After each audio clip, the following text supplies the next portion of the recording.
दुनिया में ये हो क्या रहा है भाई साहब? एक तरफ जहाँ पर चीजों के दाम बढ़ते जा रहे हैं, दूसरी तरफ वही है कि रुपए के दाम घटते जा रहे हैं। 1947 में $1 3.30 रुपए के बराबर था और आज 2025 की बात करेंगे तो लगभग 86 को टच कर रहा है $1, यानी सीधे सीधे 25 गुना हो चुका है। इतिहास में पहली बार भारत के रुपए ने 85 की लेवल को क्रॉस कर दिया है और बहुत ही जल्दी ये आंकड़ा 100 तक भी जा सकता है। एक समय ऐसा हुआ करता था जहां पर भारत पूरे वर्ल्ड के जीडीपी का 32% कंट्रीब्यूट करता था और आज वही आंकड़ा अफसोस 7.93 पर आके रुक चुका है। तो कौन है इस सब के पीछे? कौन ऐसा शख्स है जो भारत के रुपए की जो वैल्यू है उसे कम कर रहा है? चलिए देखते हैं, आज की वीडियो को शुरू करते हैं। Hello, Master. Welcome to the world of...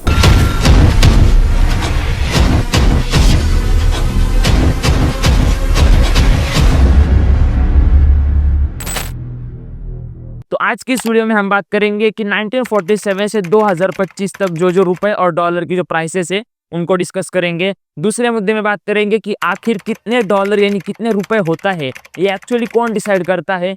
तीसरे मुद्दे में बात करेंगे कि जो यूएस डॉलर है वो कैसे ग्लोबल करेंसी बना। और चौथे और लास्ट मुद्दे में बात करेंगे कि भारत का जो रुपी है वो इतना ज्यादा टूट क्यों रहा है। तो वीडियो में आगे बढ़ने से पहले जिन्होंने लाइक बटन पर प्यार नहीं बरसाया, फटाफट वीडियो को लाइक कर दीजिए और जो चैनल पर नए आए हैं तो वो सब्सक्राइब के बटन पे भी थोड़ा सा प्यार बरसा ही दीजिए। तो बढ़ते हैं सबसे पहले मुद्दे पर, जो है 1947 से 2024 तक रुपए और डॉलर के बीच में क्या क्या संबंध है वो जान लेते हैं। तो साल 1947 में $1 की कीमत हुआ करती थी 3.30 रुपए। 1957 आते आते वही कीमत हो गई 4.76। 1967 आते आते 7.50। 1977 में वही कीमत हो चुकी थी 8.74। 1987 की बात करेंगे तो 12.96। 1997 में 36.31। 2007 में बात करेंगे तो 14.37। 2017 की बात करेंगे तो 67.79 और 2025 की बात करेंगे तो 85.16 पर आके पहुंच चुका है ये हमारा भारत का रुपया। तो वीडियो में आगे बढ़ने से पहले आपके पास भी अगर आयुष्मान भारत कार्ड हो या फिर आपने कहीं पर नाम सुना है तो आपके स्क्रीन पर जो वीडियो है पूरा वीडियो जरूर देखिए। जो वीडियो नहीं देखेगा शायद उसका आने वाले समय में बैंक अकाउंट भी खाली हो सकता है या फिर जो पर्सनल प्राइवेट फोटोज है वो भी लीक हो सकते हैं। तो एक बार अपने आप को सिक्योर कीजिए और आपके स्क्रीन पर जो वीडियो है पूरा वीडियो जरूर से देखिए। तो बढ़ते हैं आज के हमारे दूसरे मुद्दे पर, जो है कि कैसे यूएस का डॉलर एक ग्लोबल करेंसी बन गया। तो एक कहानी आपने सुनी होगी, 2 बिल्ली और एक बंदर की कहानी। वही कहानी रिपीट हो चुकी है यूएस के साथ। देखिए, जब 1914 में पहला वर्ल्ड वॉर हुआ था तो वो हुआ था कुछ एलाइज और सेंट्रल पावर्स के बीच में। अब क्योंकि इसमें सारे यूरोप उस वर्ल्ड वॉर में इन्वॉल्व था तो यूरोप के पास ना बिजनेसेस थे, ना जॉब था या फिर कोई भी बेसिक फैसिलिटी यूरोप के पास थी नहीं। और दूसरी तरफ अगर यूएस की बात करेंगे तो यूएस फाइनेंशियली काफी स्ट्रांग भी था और अच्छे से परफॉर्म भी कर रहा था।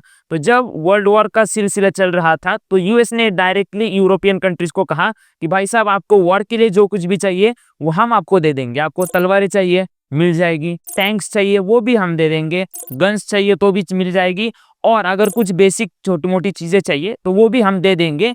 लेकिन आप हमें आपका पेमेंट यूरोपियन करेंसी में नहीं दोगे, आपके पास जो गोल्ड है वो आप हमें दे दोगे। और वर्ल्ड वॉर 1 के बाद यूएस के पास काफी ज्यादा मात्रा में गोल्ड आ चुका था। वर्ल्ड खत्म होता ही नहीं, कुछ ही सालों में शुरू हो जाता है फिर से एक और बार वर्ल्ड वॉर 2। और इस बार भी यूएस ने सेम स्ट्रेटजीज को अप्लाई किया। यूरोपियन कंट्री से कहा फिर से एक और बार आप जो करना है वो करो, हमसे सामान खरीदी करो, लेकिन आपके पास का गोल्ड हमें दे दो। और यही करते करते यूएस के पास काफी ज्यादा मात्रा में गोल्ड एक और बार आ चुका था। वर्ल्ड वॉर 1 का गोल्ड तो था ही, वर्ल्ड वॉर 2 का गोल्ड भी एक और बार यूएस के खाते में जमा हो चुका था। लेकिन जब दूसरा वर्ल्ड वॉर भी खत्म हो चुका था उस समय पर सब कुछ डिस्ट्रॉय हो चुका था। लेकिन यूरोपियन कंट्रीज ने कहा कि अब ऐसा करके नहीं चलेगा, हमें भी अपनी इकोनॉमी को ग्रो करना है। लेकिन सबकी करेंसी तो खत्म हो चुकी है, तो किसके करेंसी से करेंगे? तो एक और बार यूएस बीच में आ गया। यूएस ने कहा कि आपके पास जो बचा हुआ गोल्ड है वो भी हमें दे दीजिए और बदले में हमारे यूएस के डॉलर लेके जाइए,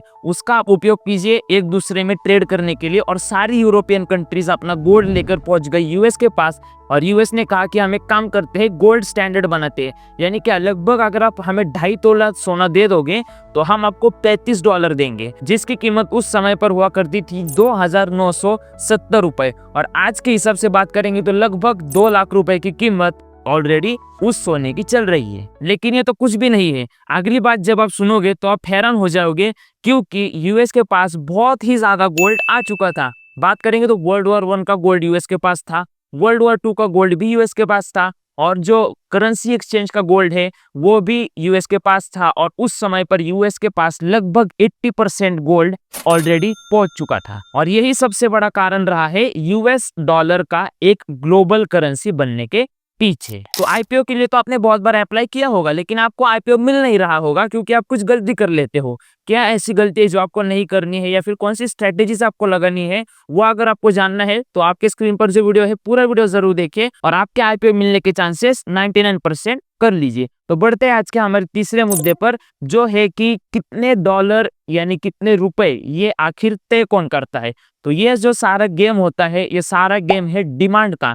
जिस करेंसी की डिमांड बढ़ेगी उसकी प्राइस भी बढ़ेगी, और इसकी वजह से यूएस का जो डॉलर है उसकी अल्टीमेटली डिमांड बढ़ने लगी, और डिमांड बढ़ने लगी इसलिए यूएस का डॉलर भी स्ट्रांग होने लगा। तो अगर आप भी स्टॉक मार्केट में ट्रेडिंग या फिर इन्वेस्टिंग करते हो तो स्टॉक मार्केट के रूल्स जो है वो अब चेंज हो चुके हैं। क्या क्या बदलाव किए गए हैं वो अगर देखना है तो आपके स्क्रीन पर जो वीडियो है वो वीडियो पूरा देखिए, लेकिन ये वीडियो खत्म होने के बाद। बढ़ते हैं वीडियो में आगे और सबसे आखिरी मुद्दे पर, जो है कि भारत का रुपया इतना ज्यादा गिर क्यों रहा है। तो इसमें मैं आपको 4 मेजर कारण बताने वाला हूं, जिसमें से पहला आज का हमारा कारण है डोनाल्ड ट्रंप की पॉलिसीज। तो यूएस के जब इलेक्शन होने वाले थे तो उस समय पर डोनाल्ड ट्रंप ने अपने पब्लिक से 3 पॉलिसीज का प्रॉमिस किया था, जिसमें से पहली पॉलिसी थी जो है इंक्रीज्ड इंपोर्ट टेरिफ, यानी बाहर से जो भी चीजें अमेरिका में इंपोर्ट होगी उनके ऊपर जो टेरिफ लगेगा वो बढ़ेगा, यानी अल्टीमेटली वो गुड्स जो बाहर से आते हैं यूएस के अंदर उनकी प्राइस बढ़ने लगेगी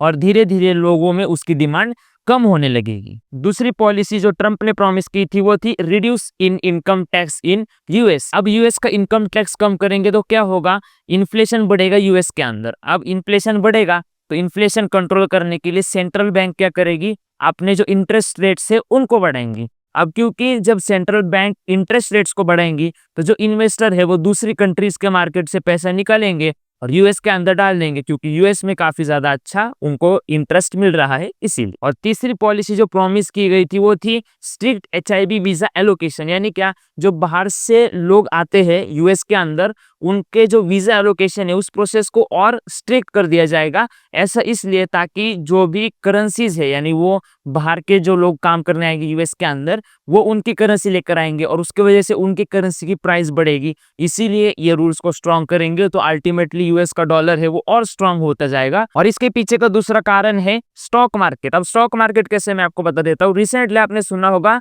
एफआईआई जो है फॉरेन इंस्टीट्यूशनल इन्वेस्टर्स, उन्होंने भारत के स्टॉक मार्केट से अपने पैसे को काफी ज्यादा मात्रा में विड्रॉ किया है, और यही एक इंपॉर्टेंट रीजन है भारत के रुपए का फॉल होने का। क्यों? क्योंकि जब भी एफआईआई अपना पैसा भारत के मार्केट से विड्रॉ करके दूसरे मार्केट में लगाएंगे, ग्लोबल लेवल पर भारत के रुपए की वैल्यू और गिर जाएगी और जिस कंट्री में लगा रहे हैं पैसा उनकी वैल्यू बढ़ जाएगी। इसी के पीछे तीसरा कारण है ट्रेड डेफिसिट। किसी भी कंट्री को क्या करना चाहिए, जो जितना प्रोडक्ट वो इंपोर्ट करते हैं उससे ज्यादा एक्सपोर्ट करना चाहिए, और भारत के केस में यही गेम पूरा उल्टा है। जितना भारत एक्सपोर्ट करता है उससे ज्यादा तो भारत इंपोर्ट करता है। इसके वजह से ग्लोबल लेवल पर भारत की करेंसी की वैल्यू ऑटोमेटिक डाउन हो जाती है। और डेटा के हिसाब से अगर बात करेंगे तो साल 2022-23 में भारत का ट्रेड डेफिसिट था 121.62 बिलियन डॉलर, और अगर 2023-24 के डेटा के अकॉर्डिंग बात करेंगे तो ट्रेड डेफिसिट रहा है 78 बिलियन डॉलर। यानी ट्रेड डेफिसिट ऑलरेडी कम हो चुका है थोड़ा सा, लेकिन इसमें और इंप्रूवमेंट की जा सकती है। और यहाँ से एक समझ में आता है कि भारत धीरे धीरे थोड़ा सा इंडिपेंडेंट बन सकता है। इसी का जो चौथा कारण है वो है टूरिज्म डिक्रीमेंट। अब जब भी टूरिज्म दूसरी कंट्री से भारत में विजिट करने के लिए आते हैं तो वो अपने कंट्री की करेंसी लेकर आते हैं, भारत में आ जाते हैं, और भारत में आते ही वो जो करेंसी लेकर आए हैं उसे रुपीज में कन्वर्ट करते हैं और उससे पूरा भारत घूम जाते हैं। और इसकी वजह से भारत के रुपए की डिमांड बढ़ जाती है और अल्टीमेटली भारत का रुपये धीरे धीरे स्ट्रांग हो जाता है। डेटा के हिसाब से बात करेंगे तो 2019 में लगभग 11 मिलियन लोगों ने इंडिया को विजिट किया था। 2020 में वही आंकड़ा कोविड की वजह से हो चुका था 2.74 मिलियन। 2021 में वही आंकड़ा एक और बार कम होकर 1.52 मिलियन। लेकिन जैसे जैसे धीरे धीरे कोविड खुला होने लगा, सब लॉकडाउन वगैरह हटने लगा, तो उस समय पर 2022 में लगभग 6.19 मिलियन लोगों ने इंडिया को विजिट किया, 2023 में 9.2 मिलियन और 2024 के लेटेस्ट डेटा के अकॉर्डिंग बात करेंगे तो पहले 6 महीनों में 4.78 मिलियन लोगों ने भारत को विजिट किया है और 6 महीने का डेटा आना अभी बाकी है। वैसे अगर आपको पता हो तो कमेंट में हमें जरूर बताइए, यूएस के डॉलर से भी स्ट्रांग कोई दूसरी करेंसी है, वो करेंसी कौन सी है, कमेंट में हमें जरूर बताइए। फाइनली अगर आपके पास ओला का स्कूटर हो या फिर ओला के स्कूटर के बारे में आपको क्या चल रहा है मार्केट में, काफी ट्रेंडिंग प्रोडक्ट है, तो एक बार ओला की बिजनेस केस स्टडी एक बार देख ही लीजिए, ताकि ओला कभी भी बंद हो जाए तो आपको देखने नहीं मिलेगी। फाइनेंस से लेकर बहुत सारा कंटेंट अपने चैनल पर अवेलेबल है, एक बार फाइनेंस के ये सारे वीडियोस जरूर चेकआउट कीजिए। फाइनेंस के साथ साथ बिजनेस का भी कंटेंट है और सबसे लास्ट में लाइव कोचिंग का भी कंटेंट है। एक बार आपके स्क्रीन पर जो है सारे वीडियोस जरूर देखिए। फाइनली अगर आप यूट्यूब पे देख रहे हो तो सब्सक्राइब कीजिए, फेसबुक या इंस्टाग्राम पे देख रहे हो तो फॉलो कीजिए। धन्यवाद।